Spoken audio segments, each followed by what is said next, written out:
The following is a presentation of the Championship Racing Network. Crossed Flags, a racing podcast. It's your midweek fix for racing news and information. Brought to you by the Championship Racing Network. Now let's head trackside to join your hosts, Steve West and Matt Nicholson. Welcome into the latest edition of Crossed Flags. We have made it to the point where we're past unlucky number 13 anyway. Mm-hmm. Welcome to 14. And we're actually not talking Tony Stewart this week. Well, actually, I guess we probably could. Coming up a little bit later on, we're going to talk a potential 2025 schedule. We say potential because we really question the source of this one. Very. We're also going to talk about Kyle Larson and that famed or infamous now waiver. And we'll lead off with John Force here in just a couple of moments. But quickly, Kyle Busch, he was at Indianapolis doing a tire test for Goodyear, cracked up the car. Yeah, out of turn two where they normally crack them up. IndyCar does it a lot. And it wasn't because of a tire failure. He just lost it. Oops. I saw a short video of it. It wasn't good. No, not good. Don't know whether it was a Goodyear tire. Probably not. No. Probably just overdriving. 'Twas not. Secondly, rumor mill going around, obviously, when it comes to silly season related to Formula One. This one we do know. Another domino has started to fall. Esteban Ocon has told Alpine, bye, you and I will be splitting at the end of this year. So he will be looking for a job. Haas F1 may come calling. Sauber, soon to be Audi, may come calling. We'll find out. And the thing that we were talking about when it comes to rumors and this guy right here, Tony Stewart, we have a highly unconfirmed report that Tony Stewart's selling more than just Stewart Haas Racing and the 4 charters. The rumor is... Well, let's see. Last year he sold the All-Star Circuit of Champions, which is the sprint car series that he had, to Brad Sweet and Kyle Larson, which is now is the High Limit Racing Series. Mm-hmm. We now have 4 charters gone and a whole outfit. And apparently the hot topic of the weekend at the Dirt Late Model Dream, which is at Eldora, ring a bell? That Eldora has apparently been sold. Apparently. Okay. To Flow Racing. Well, that's an interesting particular rumor right there, to go to Flow Racing of all things. And Castrol. Okay. So. Again, rumor. Let's make sure we make that perfectly clear. It's rumor. Nothing has been confirmed. No statement from Tony Stewart. No statement from Flow Racing. No statement from Castrol Oil. So we'll just go on the fact that it is rumor. It is unconfirmed. We will keep an eye on it. And hopefully by Saturday, when we get to our 2-hour edition of the show, we'll have all of that information for you. If all that does happen, there's about to be one massive drag racing outfit. Yeah. In 25. Because he's about to build something real big over there. Huge. I can guarantee it. All right. Speaking of drag racing, this will be the first time we've had the chance really to talk about it here on this show. And the main reason why is because of a legend. His name is John Force. John Force has been around the NHRA seemingly forever. And I say seemingly forever because his career started back in the mid-1970s. Mm-hmm. Think about that. He started drag racing in 1975. Still drag racing, to the point where just last weekend at the New England Nationals, he won his 157th funny car event win. 157, far and away more than anybody else has ever won at the top levels of the NHRA. The man's got 16 NHRA championships. He's actually got a 17th too. Back in the mid-1980s, he won an AHRA championship. How many people remember the AHRA? Not many, I guarantee you. Bingo. That guy's got a title there. So he's got 17 titles, 157 national event wins just in the NHRA. 75 years old. He is the man behind John Force Racing. And after he won at New Hampshire in the New England Nationals last weekend, he got to talking in the post-race interview. And if you were listening, and there's a difference, and I've said this many occasions, and I learned this way back when, there's a difference between hearing and listening. If you're hearing something, you kind of know somebody was saying something. You might even know who it was that was saying it. but you probably didn't catch the gist of it. If you're listening, you know who said it and what they said exactly. Difference between hearing and listening. Mm-hmm. So if you're just hearing the post-race interview, this probably kind of passed you by.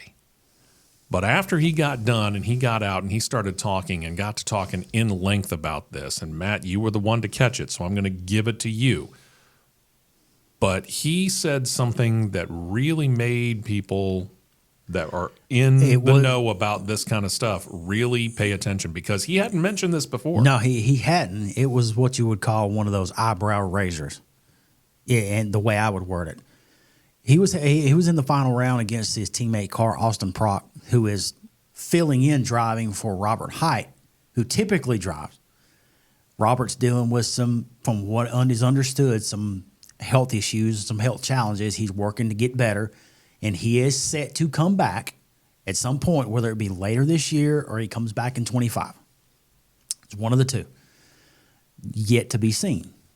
But John said, as clear as a bell, my time's coming and my time's about to be up. And he pointed at Austin Prock and said, this kid's going to take over my car.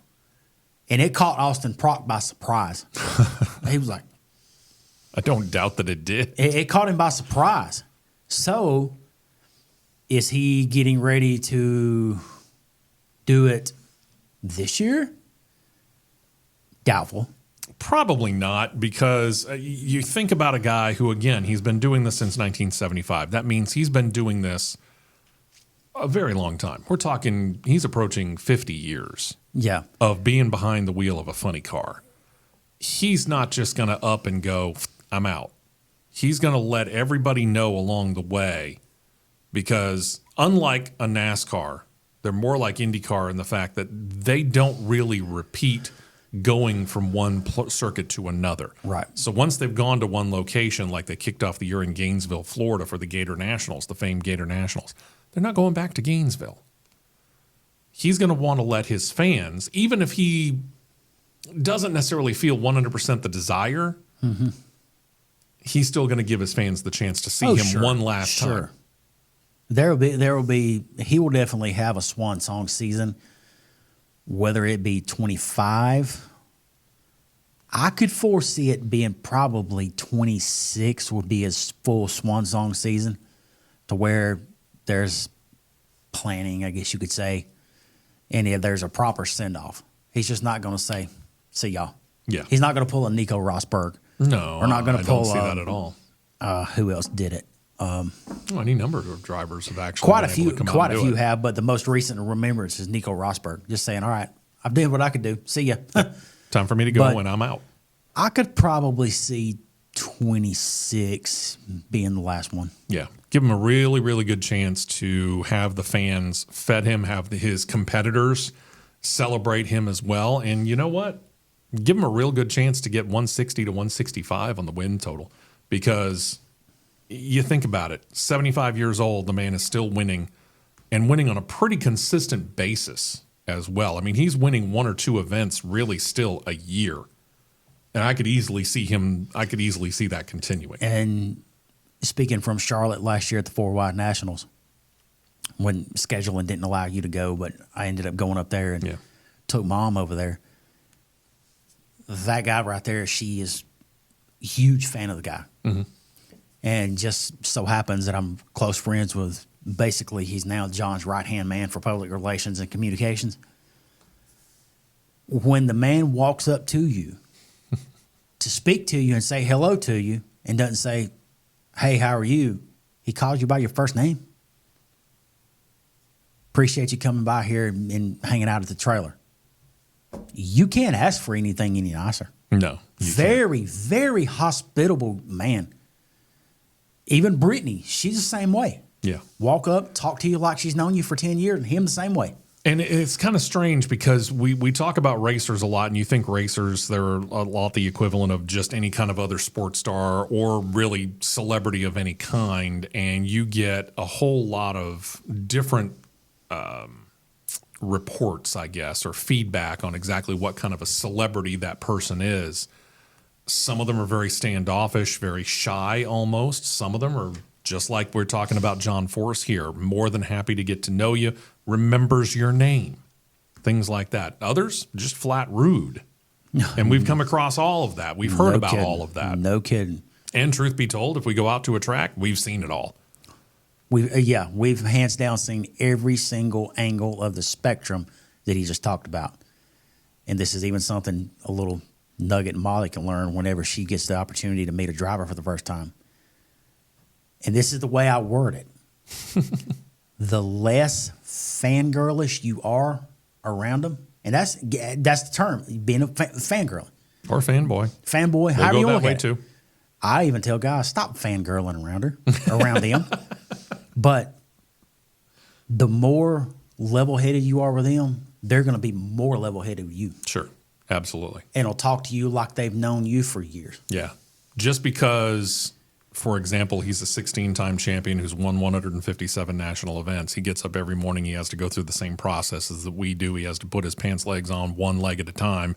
He does all the regular stuff that we do, and they respect that if you treat them like a person.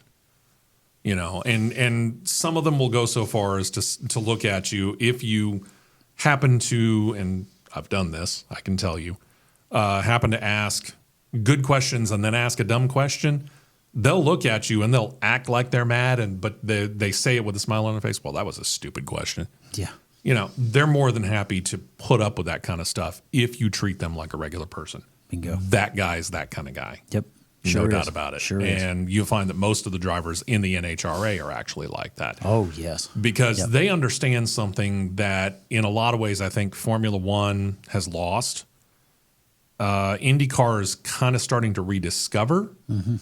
NASCAR has gone through waves with. Right. And that's the relationship with the fans and the drivers. Mm-hmm. And allowing the drivers to get close to the fans. The NHRA may do it better than any other form of high-level racing. There is no ifs, ands, or buts about that, because every ticket that is a stand ticket that is bought is a pit pass as well. Mm-hmm. That means you can walk literally within feet of where me to this television behind me here, and you're standing within that distance of the car, and they're going through the warm-up cycle, and you're sitting there listening to 11,000 horsepower singing a choir. That's how I word it, singing a choir, and you're like, oh. Yeah. And for the people that's never been to an NHRA event, I've been to 2, you're going to hear the term nitro baptism. And when you get your nitro baptism, it will let you know how well your lungs are working real quickly. Yeah. Real quick. Yep. I've yet to experience it. We tried a couple of times within the last year or so, and unfortunately just schedules just didn't allow for it. But yes, it is going to happen at some point in time. I'm going to go get mine.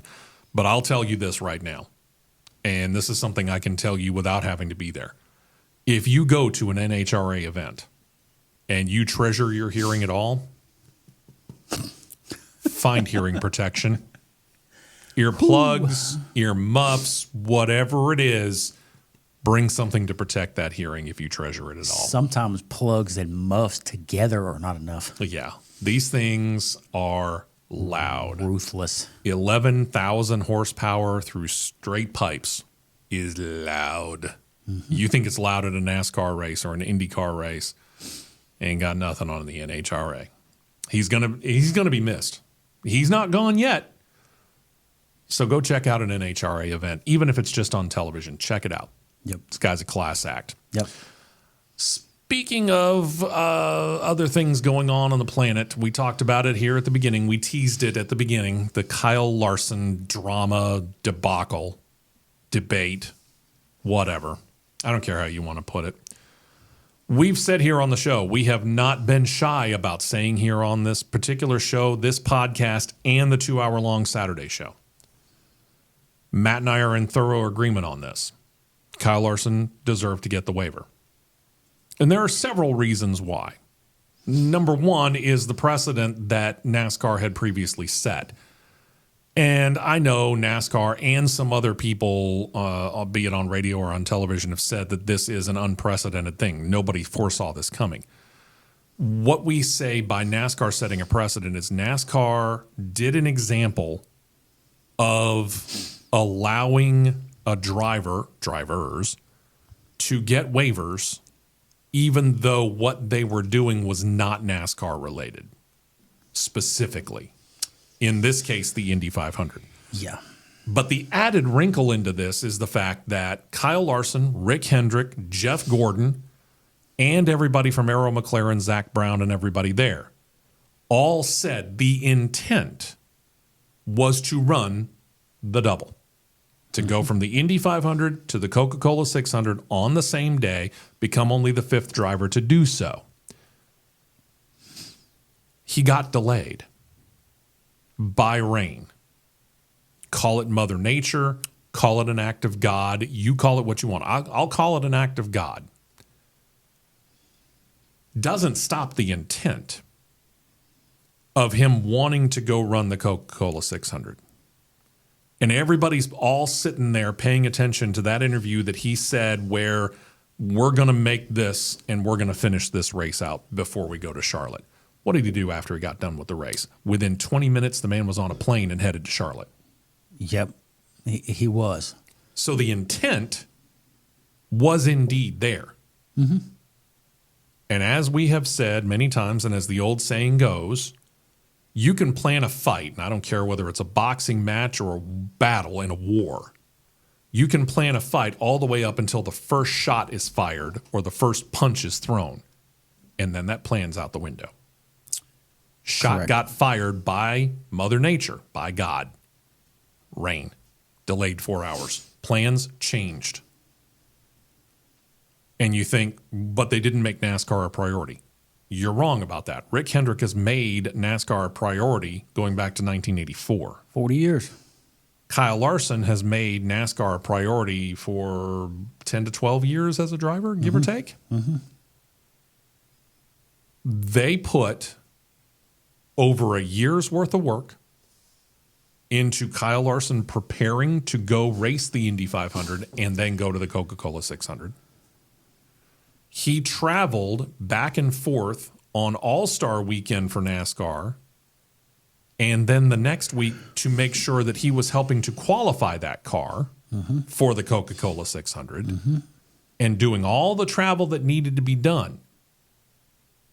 And even though he could have said, after 4 hours, I'll just let Justin Allgaier run the rest of it. And in hindsight, technically, that's effectively what he did, because by the time he got there, got suited up and ready to climb into the Cup Series car, rain hit Charlotte. The same storm that hit Indianapolis effectively hit Charlotte. Derecho. And he never actually got set foot in the car.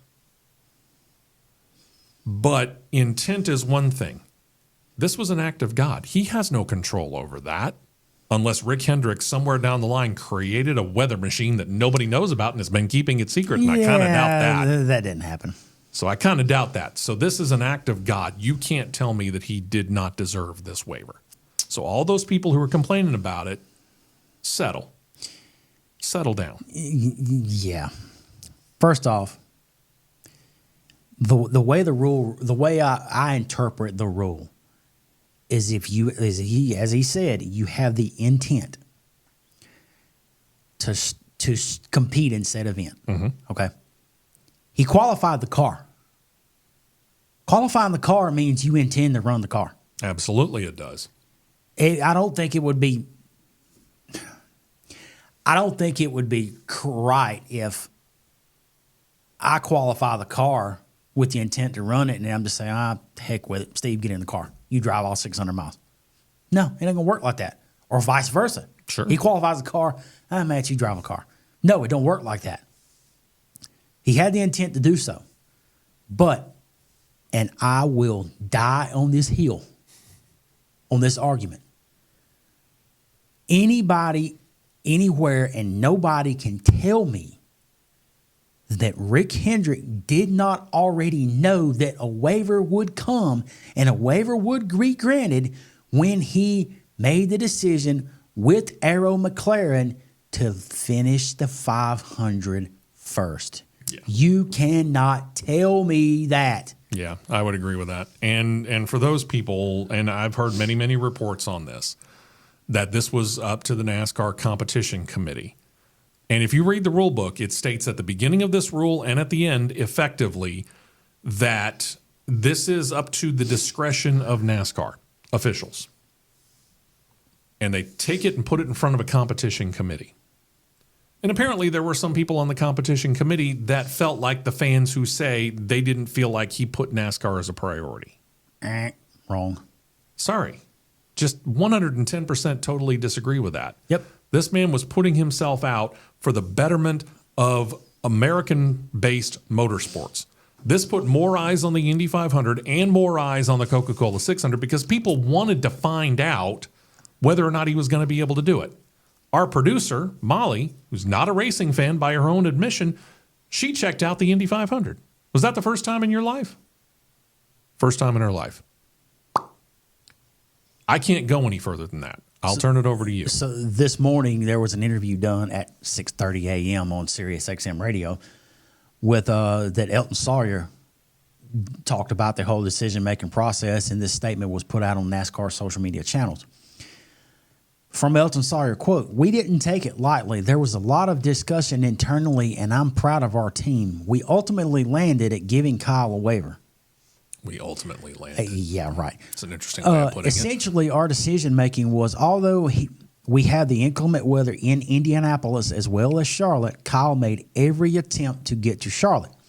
He was standing in the pit box with his helmet on, ready to go. Unfortunately, we had bad weather in Charlotte as well, and we're unfortunately not able to get the race going again. Yeah, right. That's how we landed on our decision. Well, we talked about that last week, so we're not going to recover that. Yeah, I'm not going to cover that because, this was without a doubt uncharted waters for us. In the past, those waivers that have been mostly given mostly for medical reasons, sure about that? This one was unprecedented in the fact that we had a driver miss one of our races, a championship event, to be at another event. That's why it took as long as it did. Somebody, please get this bell cow that you have to get in front of cameras and on radio airwaves to talk about decisions that are made. Get him out from in front of it because he doesn't do nothing. Every time, he just takes one more dig with that shovel and digs his hole a little bit deeper. Mm-hmm. Common sense tells you they knew he was going to get the waiver. That's why they left him in Indianapolis. Supposedly, there's something out there. Oh, NASCAR was upset because they didn't put them a priority first. Yeah, sure. Yeah. Whatever. You purport to be in the head of one Kyle Larson. Get out. You don't know that territory. Nope. You don't know what was going through his mind, the mind of Rick Hendrick and Jeff Gordon from Hendrick Motorsports, or Zach Brown and everybody that was up at Arrow McLaren Racing on the IndyCar side of it. You don't know. What we know is this. He did all the travels. He did all the qualifying. He was going to do all the racing that he possibly could. Act of God got in the way. Now it comes the fun part. Indeed. Yeah. Speaking of rumors, and my gosh, we're just full of them, aren't we? I have said this on many, many occasions. It's a cornerstone, actually, of the 2-hour Saturday show, and I'm going to make it the cornerstone of this particular podcast. I know which road you're going on this one. Uh-huh. The cornerstone of the show is I would rather be last on a story and get it right than be first on a story and get it wrong. You guys should be able to come to us, be it here on Crossed Flags or on the Saturday Show Championship Racing Network, CRN, Yep. and be able to know 100% that what we're telling you is to the best of our ability, research, and knowledge, fact.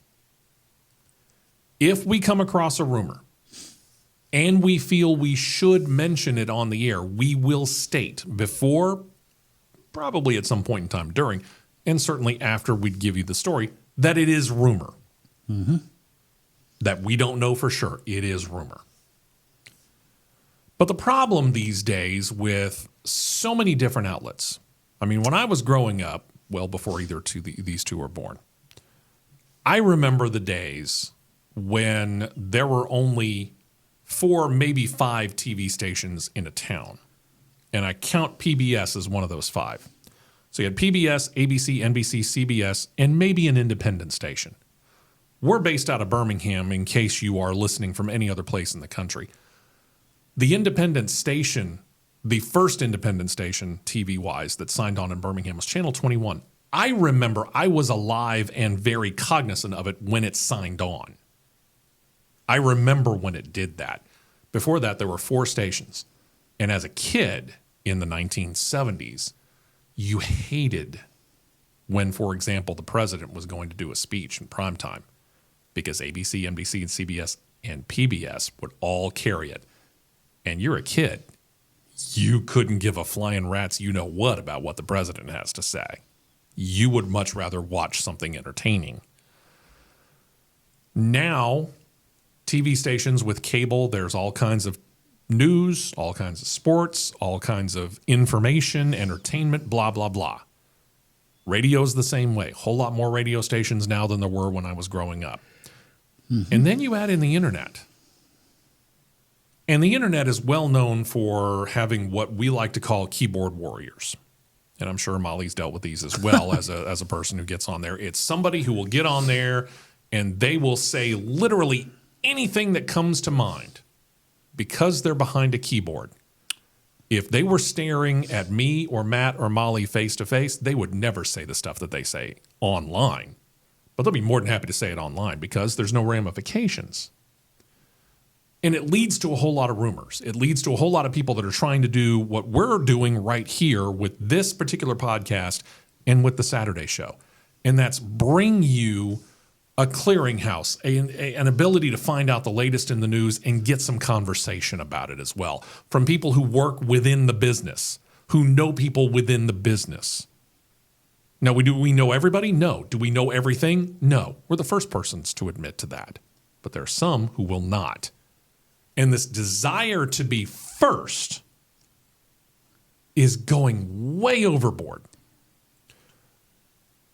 We've heard some releases when it comes to the 2025 Cup Series schedule. And part of this has to do with the fact that we now have to deal with 4 different entities when it comes to television rights. Still have MRN, you still have PRN on the radio side. But now you got Fox for the first 14 races, then a 5-race set for Amazon Prime, a 5-race set for TNT Sports, and a 14-race set for NBC. So they let us know Amazon Prime will kick off with a crown jewel race, the Coca-Cola 600, for example. They let us know TNT Sports would kick off with a night race in Atlanta. Mm-hmm. And then you could start to extrapolate other things out. Coca-Cola 600 obviously is Memorial Day. We also know that the Daytona 500 comes the week after the Super Bowl. We already know when the Super Bowl is coming. So you start looking at the dates. Okay, there's an off weekend, one off weekend. NASCAR didn't say what the off weekend was. We just figured it was probably going to be one of 2 likely ones, Easter or Mother's Day. But we don't know. See where we're going with this? Who is it that put out this schedule? That would be our good friends at the Daily Downforce, Steve. Who? Them. Yeah, okay. They have purported to put out this schedule that you see on the screen. Can we verify this as the actual 2025 schedule in any way, shape, or form? Negative, Ghost Rider. No. Quick answer, subtle, plain, simple. No, we cannot. They're trying to go off of it because this is the graphics package that is used and the font of the wording that is used by NASCAR themselves. Sure, looks pretty, looks official. But I can promise you it ain't. Yeah, I mean there are some things here they've been rumoring for a little while, but we'll start up in the upper left-hand corner right there. Clash at Bowman Gray. Yeah, we know that's odds of that happening are not very high. Highly doubt that. If they move the Clash, which they pretty much already have said, without saying it in so many words, that the Clash at the LA Coliseum's all but done. But to move it to Bowman Gray, when we have heard that Rockingham is back in the mix, makes no sense. 0 cents. None whatsoever. Duels, okay, given. All right, Daytona 500, sure, given. I'm good with that. Atlanta, spot on. That's where we started this year. Atlanta, Vegas, Phoenix, yeah, all that's the same. Coda there. Bristol seems a little early, but okay. Coda is the same weekend. Bristol is the same weekend. Martinsville goes up. According to this now. Sure. Martinsville's up. Texas is up. Oh, but let's look at the 13th of April. Yeah, the top of column number 2. Mexico City? Nothing signed. No. Nothing confirmed. No. NASCAR has indeed said, yes, we would like to take the Cup Series international. But they haven't said where. They haven't said when. Like to and actually doing is two different things. Yeah. And again, we're talking about Mexico. And as much as we know that, for example, Formula One and Formula E, a couple of other series we cover on the weekend show, and we've covered Formula One here on this show, do go to Mexico City. They fly in. And they fly everything in. Mm-hmm. NASCAR ain't flying everything in. No. NASCAR's trucking everything in. They are. In fact, right now, going from the Charlotte, North Carolina area all the way across to Sonoma, California, are haulers and teams from both the Xfinity and the Cup Series. And they're having to take 18-wheelers all the way across the country by interstate. Yeah, the cup haulers are. The cup haulers are actually, I seen a photo of some that are actually in Utah right now. Yeah, RFK showed a picture of them going basically through the Bonneville Salt Flats. Yeah, to my understanding, the Xfinity haulers left Portland and went straight to Sonoma. Okay, either way. That saved them a ton of money. They had to head out from the Charlotte area to Yeah. Portland last week before they could go to Sonoma. Yep. If you honestly believe they're going to fly anything other than the drivers and the owners from the Charlotte area to Mexico City, you're wrong. Yeah. They've got to take those very expensive haulers and drive them into Texas and then down into Mexico. With an escort. They better get an escort, because I'm here to tell you one thing. Those haulers, you know this better than I do, but I know it quite well. Those haulers ain't cheap, because just the rig itself is expensive enough. Then you add in all the equipment that they truck with them, Cars. and the 2 cars that are sitting up at the top of the hauler. Yeah. And you don't think that some gangs that are up and sitting around in Mexico wouldn't love to just have an opportunity to go hijack something? Oh, yeah. That's why they had, back when the Busch series ran at Mexico City for those years, they would have escorts in groups of 2. There'd be one set of haulers being a group, no set of haulers being a group. And I think there was probably 4 to 5 security vehicles spaced in that convoy. Yeah. So that's a big risk. Yeah. So Mexico City is question mark number 2 on this particular one. And I give it a big highlighted question mark. Easter weekend does fall on April the 20th. Okay. Next year. So that would make sense, and that would put Talladega in late April. That would put Talladega back from 1 week on its traditional week. Yeah. And this does bring up the question, because we have seen this where Barber Motorsports Park here in the state of Alabama likes to go back-to-back with Talladega. Sometimes Barber leads, sometimes Barber follows. We'll have to see how this works, because if this holds true and Barber decides to follow, that does put them back into the month of May. It does. Which has happened, so it's not unprecedented, but for the most part, we know Indy likes to keep Indianapolis to itself in a month. It does. But So that's quasi-questionable. questionable. But when you look at Sonoma going up to May, Yeah. These two getting flipped? No, I don't see that happening. Going from Mexico to North Carolina, back to Alabama, then to California, And then to Kansas. then cut across to Kansas. And then all the way back to the All-Star race at North Wilkesboro. But from everything that we've heard, North Wilkesboro again next year for the All-Star race. Yeah, so it's that already been makes set. sense. It's already been set. And of course, this is Coca-Cola 600. That's Memorial Day. But look at the Fox portion. You take away the 2 non-points races. 1, 2, 3, 4 points races on the main network. 4. Huh? All right. Let's go to the Prime section. Sure, let's do it. Coca-Cola 600. Again, Prime. We already told you. This is confirmed. We know this. Gateway got confirmed last week. Gateway, no problem there. Hey, see there's that another one. Didn't we already go outside the United States with Mexico City? Now we got 2? No. This would have come out a long time ago if there were any validity to this. You know what? That weekend right there, that's F1 weekend. Doubt Which seriously they're doing a NASCAR this F1 weekend. doubleheader.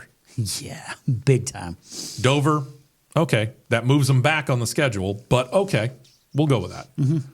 Column number 3 in the middle, Nashville. Same weekend. Yeah, don't have a problem with that. Back to a Saturday night race. Yeah, we already talked about that in-season tournament thing here on this show and on our 2-hour show. Atlanta, Chicago street race, that set from this year. Pocono, New Hampshire. There shows up Rockingham. Hi there, old friend. Really? There. So who's losing a date to bring them back? Let's continue on and we'll get back to that. Yeah, let's do that. Indianapolis, okay, that's about give or take. It's a little earlier, I think, isn't it? That's the original traditional weekend that That's the true. Brickyard First 400 weekend was of on. Indianapolis. First weekend of August. Bristol, that would be a night race because it is in August, and I'm here to tell you, in August in Virginia, it can get rather toasty. Richmond. Michigan, okay, regular season finale. Daytona back there because we don't have Olympics next year, and that's part of the reason why Daytona's not the regular season finale this year. Okay, I can kind of handle, for the most part, that middle column. Save Rockingham. Yeah. Rockingham's a question mark. Yeah, big question mark. Round of 16. Hey, we haven't heard this name yet until now. Darlington, Watkins Glen. Okay, makes sense. Bristol. Wait. Did I miss the Bristol Spring Race? No, I didn't. It's there. It's there. Okay. Watkins Glen, Darlington. Did I hear a Darlington Spring Race? No. Huh. You didn't. Where's throwback / Labor Day weekend? Now we're going to go back to combining them again after we have gone through the process of giving Darlington back to, and Darlington has proved that they will sell out both races in a year. In the words of Samuel L. Jackson on Pulp Fiction, correctamundo. Round of 12. Kicking off at Talladega? I find that a little unlikely. Yeah, no. And not in September either. Vegas and Charlotte. Recognize that doesn't say Charlotte Roval? That's true. We have heard rumors that they are talking about it, but they're going to reform it this year. We'll see whether or not it sticks. Talladega, Vegas, Charlotte. Don't see it happening. Kansas, Homestead, Miami, Martinsville. I could easily see that as a trio. Don't have a problem That's with that. basically like it is been past few years and this current year. Yeah, and we've already confirmed that we're going to be back at Phoenix. So we get to where who's going to lose one? Darlington loses one. That much we've confirmed. Darlington lost one. It hasn't been a secret that Richmond is going to lose a date in 25. Yeah, that seems very likely. Unfortunately, I love Richmond. I think Richmond's a great track, but we've been there. We've seen it. To try and sell both races has not really been the most popular of tickets. So you drop it back to one, maybe you start selling out again. Maybe so. But you mean to tell me that a racetrack that they're going to next weekend that's sold out within 10 minutes is going to be a one and done? I don't think so. Yeah, I find that very hard to believe. I do not think so. Very doubtful. So, you little YouTubers that thrive off of doing stuff like this. Stop. Yeah. Wait. Stop. Before you do something, understand that once you put something out like this, it doesn't have to be exactly this. It could be literally anything that you're trying to put out there to make official. Understand that there are people that, like us, who are going to fact check that. Mm-hmm. Okay? And we're going to say, in the situation of this particular schedule, just like we stated when it came to Tony Stewart, if you haven't heard it from NASCAR, don't believe it 100%. Or from a respected media outlet. Yeah. NASCAR is going to put this out first. Now, will some more leaks probably happen? Yeah, probably so. The day of the official release, whenever that actually happens, somebody's probably going to get a hold of it first and leak it. Because, we can't keep secrets anymore in this country, apparently. No, sure can't. But let's actually wait until NASCAR says, hey, we're going to be doing this. I mean, can you honestly tell me that NASCAR is going to go back to Bowman Gray Stadium, then go to Mexico City, and then go to Montreal, all in 1 year, which is next year, without that having already gotten out from somebody else and somebody more reputable than whoever these people are?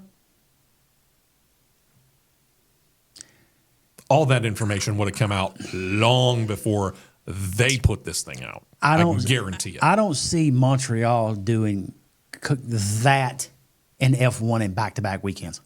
No. Because the official F1 schedule has Montreal June 13th through the 15th next year. I just don't see it. No, Could we be wrong? Yeah. We've been wrong before, and we have fallen on the sword about it and come on to camera and microphone and admitted it straight up to our listeners/viewers. Yep. Have we been wrong before? Yes, we firmly admit that we are. We're human. We're mistake prone. These things do happen. But I'm looking at this and I'm thinking that this is wrong.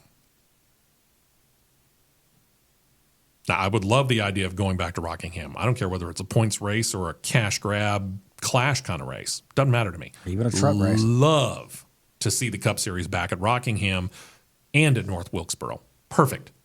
Do it. Bring it. Do I have a problem with them going to a Mexico City or a Montreal? No, not really. That doesn't bother me.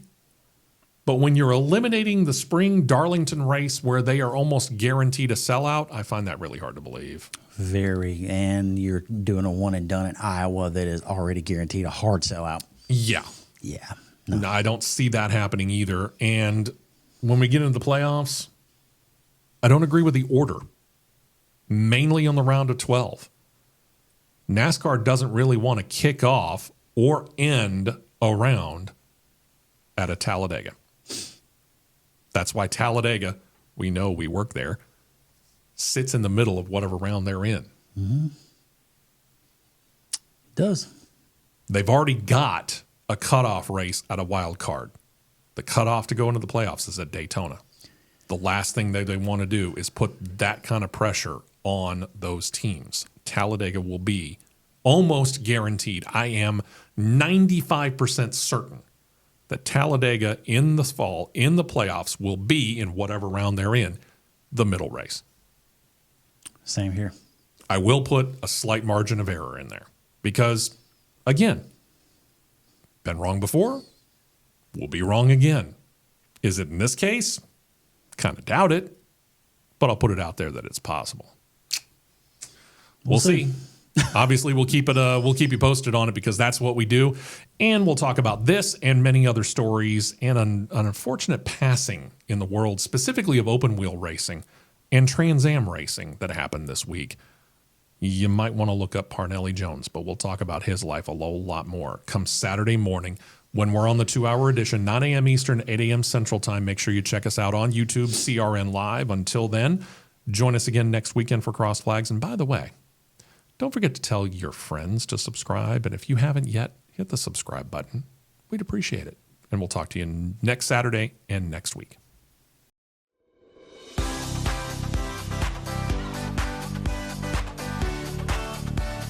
You've been listening to Crossed Flags, a racing podcast. For more content like this, subscribe to CRN Live on YouTube, and you'll be set to catch the 2-hour live show every Saturday morning at 9 Eastern, 8 Central.